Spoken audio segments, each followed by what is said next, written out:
talking about Ted Knight.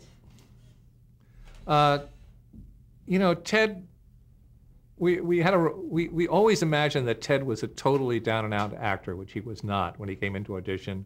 We always imagined to ourselves that he bought a news blazer to audition with the last money he had. I don't know, but so I guess it's a way of being, just the fact that we made up these stories and were convinced they were true shows it was love at first sight. And he was, you know, he was like a clown. He was just funny in such a special way. You know, Gavin MacLeod was a television pro who had done, you know, all sorts of acting jobs. But the thing that was great for me, was that not having had any kind of formal training with actors or directing or anything, that with this group of people, hearing how they had learned and having them come to work with such a different, you know, and being open to what we were doing, was like a great school for me. It was great seeing how they all got to the same place through so many different ways, and how they worked and how they related to each other. So it was a dream in that regard. Who was the most difficult person to cast, character-wise? You know, we've cast a long time, and I think no one was, you know, and we cast a long time, and we had great help, and you know, and that's the thing with casting. I had later in my life parts that, you know, defied casting, that looked like there was no one that we'd ever see who could do it, but not in this case. I mean, it was long. We cast longer than anybody had cast a pilot. We were at it for months, but it worked out. When was director Jay Sandrich brought in? Very early on. I mean, I guess not right away. Yes, I guess right away. We had talked to somebody else first, and then we had talked to Jay. Alan had talked with Jay. Jay was one of the most prominent directors in television. He was great. He had a great spirit. The cast loved him. He was a key part of everything that we did. And he was the one who, you know, did the perfect job of what a television director should do, which is getting lost a little with shows, because, you know, the writers are the boss, so it's tough for a director, because, you know, the writers sort of go in and run it. And Jay was so good and had so much self-confidence that he would serve as the link between the actors and us, and he would represent the actors' feelings to us in a certain way, represent what we said to them, get crazy at me, because every once in a while I couldn't stop myself from talking directly to the actors, which was upsetting with him, to him, but he lived with it, and I always got scared when he got mad, and, you know, that's the way we existed for 7 years. But he was a very strong presence on the show, and he ran it on filming night, and when he told us it would work, we felt it would. You know, I mean, we just had, you know, it was a perfect man for us, because he was a strong guy, good guy, talented guy. What's his comedy sense? You know, great. He's just, you know, he loved it. By the way, he loved his job. He loved his job. So that was a great sort of presence to have on the stage every day. And you mentioned that you'd go down and talk to the actors. What kind of things would you? Just working on the scenes. Just, you know, the great actor story that I witnessed was, there was a guy named Steve Gordon who came in on another television show, and he had been a big advertising writer. He's a young guy, but he had never been on a stage before, and I forget what series it was, where he was the freelance writer. So, you know, we were always good to the guys who wrote it. We always let them stay there. We always let them participate a lot of times in the rewrite, you know, whenever we could. So so you have, on a television stage, you have a row of 20 chairs looking at a run-through rehearsal. And he was in one of the chairs for the first time in his life. And, you know, and I'm looking over and saying, you know, look how great he's happened to him for the first time. And, you know, his eyes are big. And then somebody goes a certain direction. He said, no, they shouldn't be doing that. And it was like weird the first time he was there, and he just stopped the flow and spoke out like that. And he was right, by the way. He knew how to get the laugh, and it's because he was so naive. And this is what I said, when you don't know what, you know, when you've never been there before. He was so naive that it was weird for him that they weren't moving the way he saw it in his head when he wrote it. Now, Steve ended up writing and directing Arthur, which is a classic film comedy, and then he died very young man and be never doing a second picture. But he had it, and it was just, and that's what it is. No, you shouldn't be, because he saw it that way in his head. So that's what, so that's what writers have. They picture it a certain way, and sometimes that's what you're telling them. Do you remember the first time you saw something that you had written, produced like that? Oh God, okay, here, this is it. There was a show that was a very cool show. I mean, it was like everybody in comedy had great regard for the show. The best writers in the Dick Van Dyke Show, Belson and Marshall, Jerry Belson and Gary Marshall, who went on to great things, each of them, created a show called Hey Landlord. And they had a house, and all the writers lived in a house, and they were ahead of me in age and experience and everything else.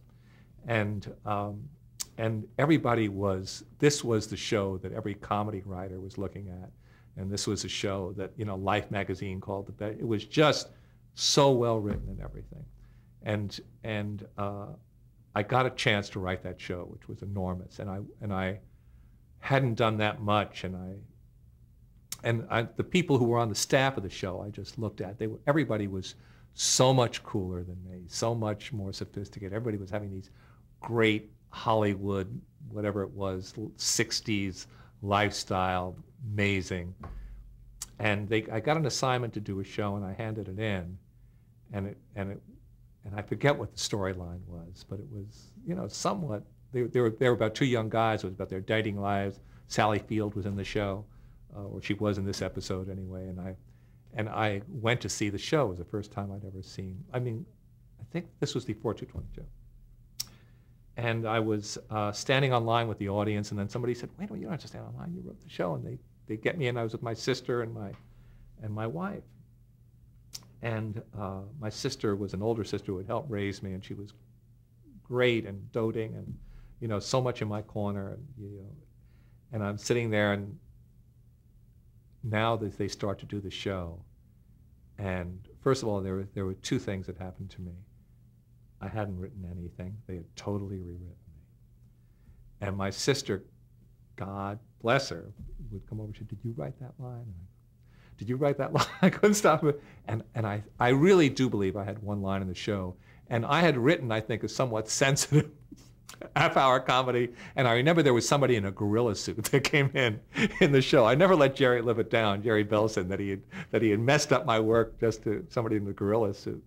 And it's one of the amazing things about writing. In comedy, it works if they laugh, which keeps everybody honest in comedy, and it's why people develop strange personalities. It's sort of a brutal fact to live with. If they don't laugh, you die. If they laugh, you're good. But it's also, sometimes it's not that simple, and the writing that works depends on what side of the desk you're on. If you're behind the desk, what you say is the way to write it. If you're on the other side of the desk, it's not the way to write it. And I read there was a book written about screenwriters up until screenwriters who worked in Hollywood up until 1970 or something.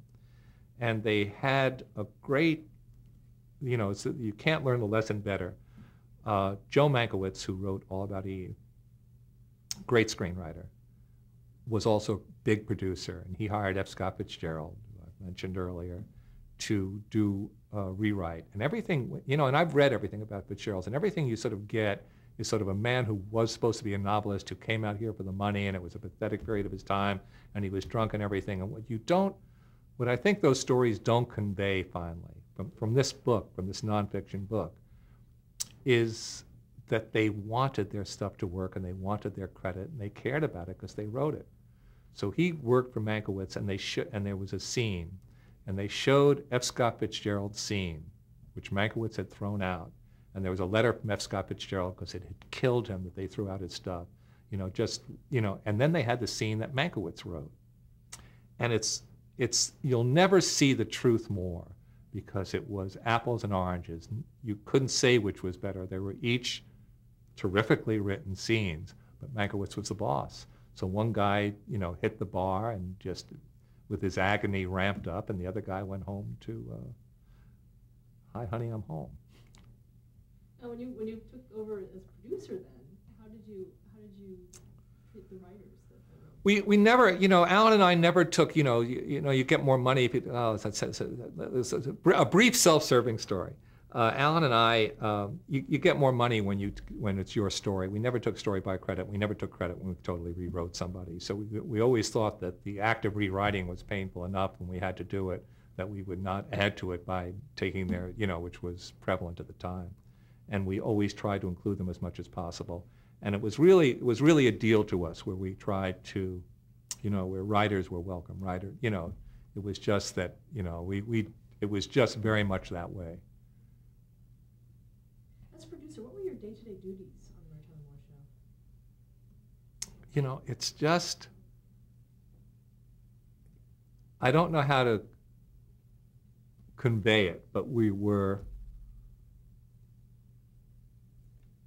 just ran the show. It wasn't a big deal. If somebody came up to you and say how we should do this, you'd say it. When you created the set, you'd talk to each other. You like that? I don't know if you like, and that's what our day-to-day duties were. You like that? Yeah, I like that. No, I don't like that. And we never had anybody listen to us before. We never, and I always think that one of the great things that television does for you, if you're, when you go on to movies or something like that, is the one thing that movies can't give you until they give it to you is the idea of being in charge. So and in a television show, if you're on staff, what your life is, I don't think they should do that. What they should be doing now, I think they should be doing, I don't think that's right.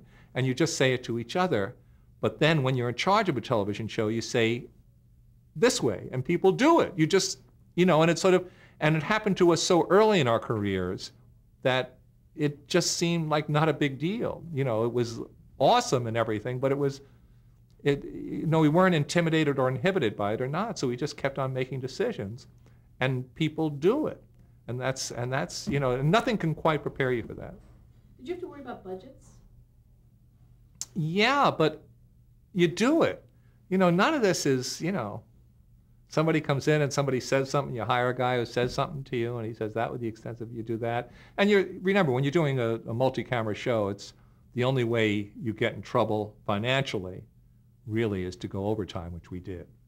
We just did, and we pick it up the next week. And, you come up with clues, you come up with ways to save money, because they just give you the problem. And the problems, so many of the problems are best dealt with in all innocence than with knowledge. It's sort of amazing that way. Give an example? On Taxi, when we were seriously over budget, we said, we should do every night, we should do a little piece of a show and put it together, and we have to film. We film one less week, and we pick up the budget for an episode and use it to get under budget. And now it's like there's not a show that doesn't do it. Back to the Mary Tyler Moore Show. Did you have to deal a lot with the networks? The network? Not after the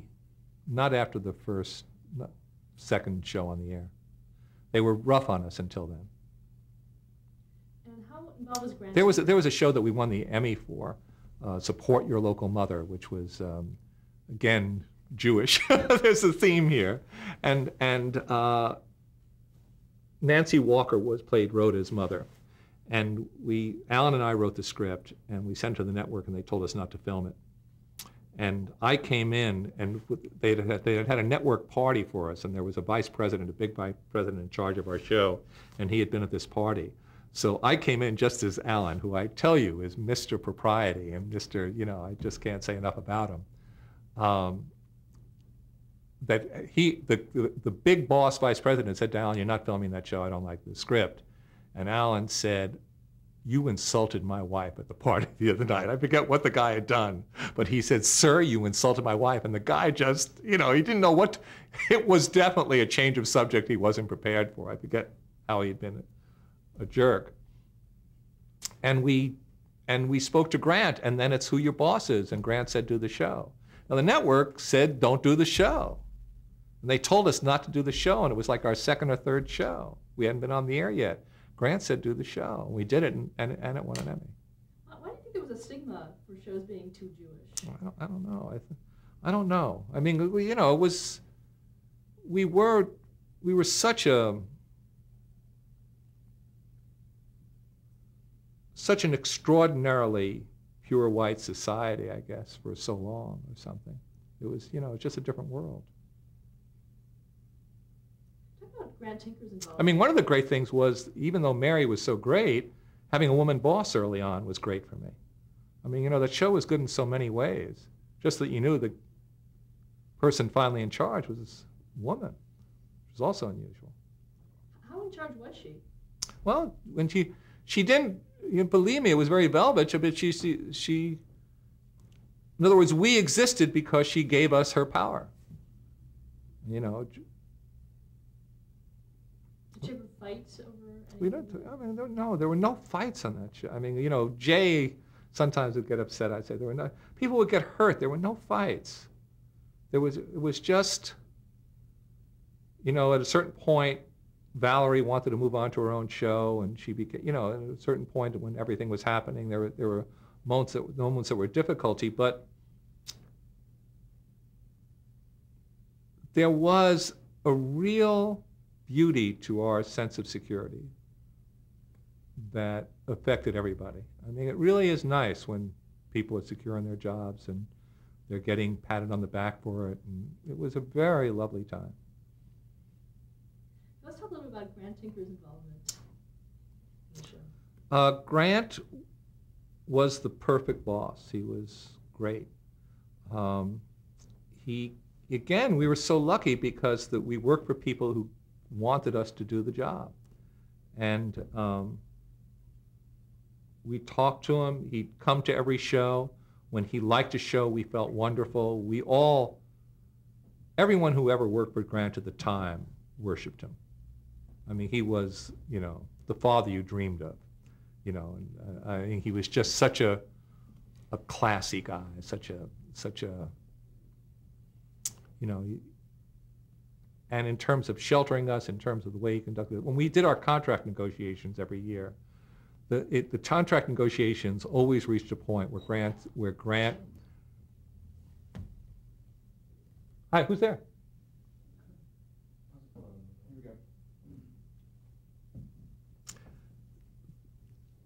There's so many details of, here's the thing. Everyone who worked for Grant, everyone, no exceptions, everyone worshipped him. I mean, he was one of the great men in broadcasting, and this is somebody who never went for credit, who never walked into a room never wore his power, never wore his brilliance, never wore these extraordinary qualities about him. He just, it was you sense it about him. I mean, there's an odd thing to special men. If we had a company softball game, older than everybody, he'd get up and hit a home run. If we had a company tennis tournament, older than everybody, he'd beat everybody. He's just a golden guy, He acted the way he wanted to act. He looked the way he wanted to look. He's, Grant Tinker. He had a name. He had a name that, Mr. Grant was Grant Tinker, and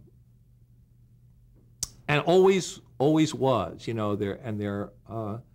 And when we get to our contract negotiations, because Alan and I were fairly indispensable to the show, or so it seemed at the time, and we never thought of leaving or anything, but we do negotiations the way you negotiate with agents and some idea, I wonder how much we can get. And the negotiations would always end with Grant saying, just tell me what you want, and then we'd back down and go back, because we loved him so much that when we upset him, we immediately cut our price. I mean, and he'd reach, every negotiation always ended up sort of like that.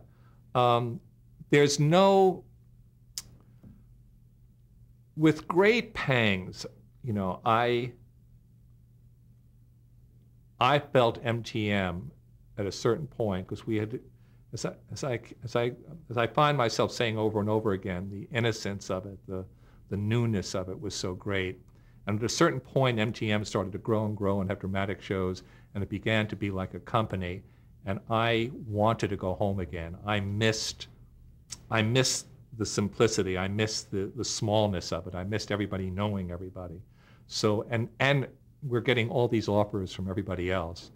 And two of my colleagues, Ed Weinberger and Stan Daniels, came and said we could get a great offer if we moved elsewhere. And I was ready to move, and I said, okay. So I was moving without Alan. This is the kind of people they were. And I got another friend of mine who was working on the show, Dave Davis. So the four of us were going to start a new company and start from scratch again. That was the theory. And we also were thinking of doing movies, and we thought that they wanted us. And at the time, if you worked in television, you never got a job in movies. Just, it was an absolute steel curtain. I think Steve McQueen was the only one who ever got over that, iron curtain. And so Paramount was saying, some other people were saying that we'd let you do movies if you came over and gave us your next television show. And it was such a jolt, I think, to MTM, even though it was big, to lose four of us, to lose, And Alan did not want to go. Alan chose to stay, so that meant he and I were no longer a team. And you can't imagine the kind of goodwill that we were able to leave with. The fact that Grant did not resent it. I think he had every right to, in a way. We had done our end very openly. We had great regard for him. And so then we get over to our next place of business where, and we were wondering what television show to do. And first we did a television special, and then what kind of show to do. And Grant owned an article on a taxi company in New York that we wanted to do. And I called him up. Now, these are the four guys who left, and I said, we're sort of thinking of doing that show. He said, it's yours. And those, and there's no, I could tell a lot of stories about this guy, and, it's just a breed that, it's a breed apart, guys like him. And I've never met anybody quite like him, but you're really blessed if you have a good boss early on. What's the most important thing you've learned from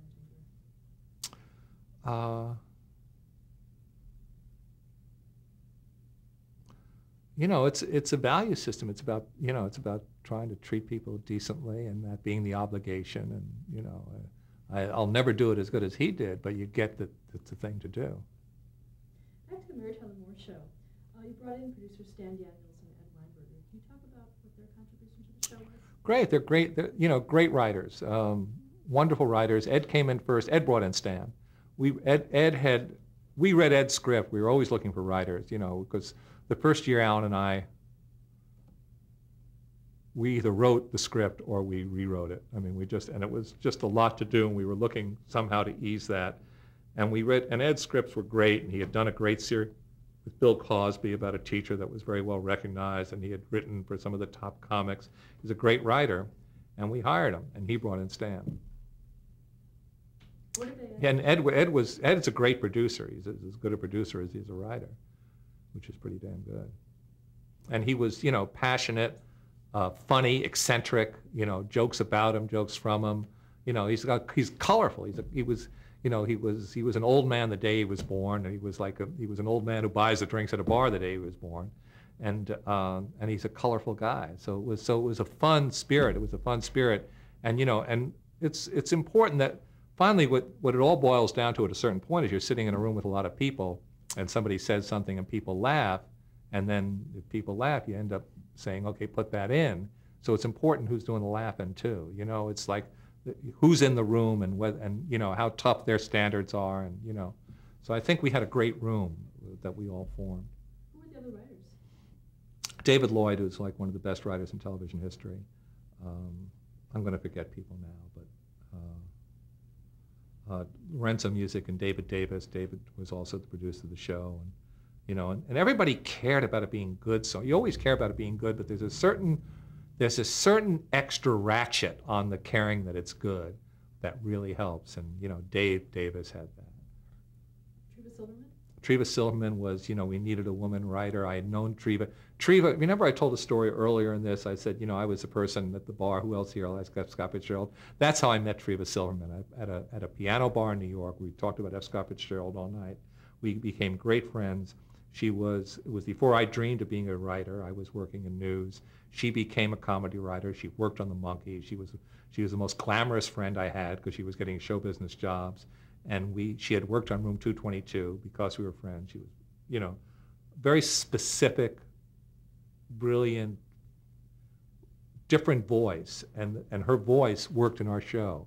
Her voice wasn't our voice, but her voice worked in our show. Again, you know, she was able to write a comic monologue, and again, it's this, you know, well, it's too bad we have all these cliches because you obliterate the meaning of the words.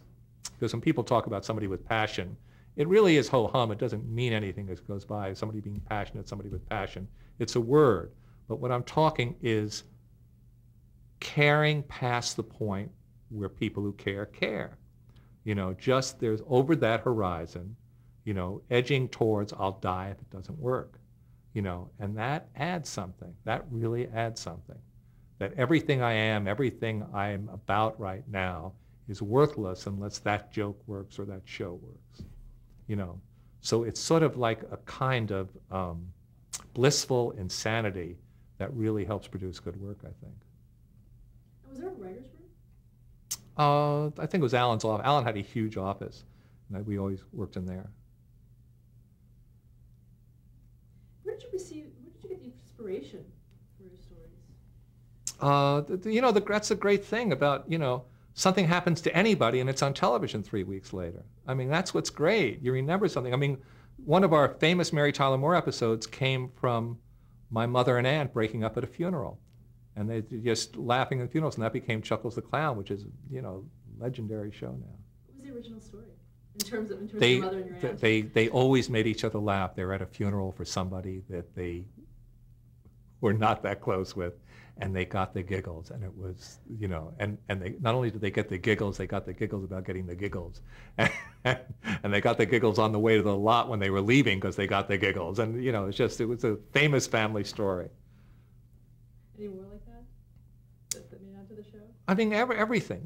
You know, my father was you know, an alcoholic and not, let me say gracefully, not a family man, and so I had not seen him for a ton of years.